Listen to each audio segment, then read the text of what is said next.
မင်္ဂလာပါခင်ဗျာဒီနေ့ခေတ်ရဲ့သဘာဝဘေးအန္တရာယ်တွေထဲကမှရေကြီးရေရှမ်းခြင်းကလည်းဖြတ်အားပြင်းတဲ့ဘေးအန္တရာယ်တွေထဲကတစ်ခုဖြစ်တာကြောင့်လူမှုစီးပွားများကိုအများကြီးဆုံးရှုံးနိုင်ပါတယ်ဒီနေ့မှာတော့ကျွန်တော်တို့ CDCI မှာသင်ကြားနေတဲ့ Civil Engineering ဘာသာရပ်တွေထဲကမှ Engineering Hydrology ဘာသာရပ်ရဲ့အခြေခံကြပြီးအဓိကရေးပါတဲ့ချက်များနဲ့အတူလုပ်ငန်းခွင်မှာဘယ်လိုပြန်လည်သုံးချနိုင်မလဲဆိုတာကိုမျှဝေပေးသွားမှာပဲဖြစ်ပါတယ်ခင်ဗျာပထမချက်အနေနဲ့ Engineering Hydrology ဘာသာရပ်မှာရေရဲ့တန်တရား level ကိုနားလည်ထားရပါမယ်မိုးရွာသွန်းမှုရေငွေ့ပြတ်မှုမြေစိမ့်ဝင်မှုမြစ်ရေစီးဆင်းမှုစတဲ့ဇလဗေဒစက်ဝန်းကိုသိရှိနားလည်ဖို့ကအဓိကကြပါတယ်နောက်ချက်ကတော့ရေပမာဏကိုတိုင်းတာတွက်ချက်နိုင်ရပါမယ်မိုးရေချိန်မြစ်ရေစီးနှုန်းရေစီးရေလာရေရောက်ရေအစရှိတဲ့ရေရင်းမြစ်တွေရဲ့ပမာဏနဲ့ပြောင်းလဲမှုတွေကိုတိတိကျကျတိုင်းတာရပါမယ်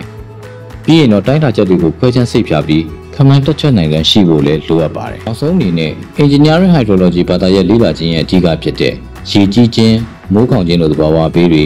ကဘာကြီးပူနွေးလာတဲ့အတွက်ရေနဲ့ဆက်ဆက်ပြီးဖြစ်ပေါ်လာနိုင်တဲ့အန္တရာယ်တွေကိုကြိုတင်သိရှိနိုင်မှုအတွက်ဖြစ်နိုင်ခြေတွေကိုတိုင်းတာဆန်းစစ်နိုင်ရပါမယ်။ဒီအဓိကချက်တွေကိုနားလည်ကျွမ်းကျင်ခြင်းအပြင်လုပ်ငန်းခွင်မှာထိရောက်စွာပြန်လည်အသုံးချနိုင်မှာပဲဖြစ်ပါတယ်။ဓာတ်တွေရေနှုံမြောင်းစနစ်တွေကမ်းခြေကာကွယ်ရေးလုပ်ငန်းတွေတည်ဆောက်ရမှာရေတိုက်စားမှုရေဖိအားလိုမျိုးရေရဲ့တက်ရောက်မှုကိုမှတ်ကန်စွာထည့်သွင်းစဉ်းစားနိုင်ရပါမယ်။ဒါမှသာဘေးကင်းလုံခြုံပြီးရေရှည်ခံတဲ့ဆိုင်တွေဖန်တီးနိုင်မှာပဲဖြစ်ပါတယ်ခင်ဗျာ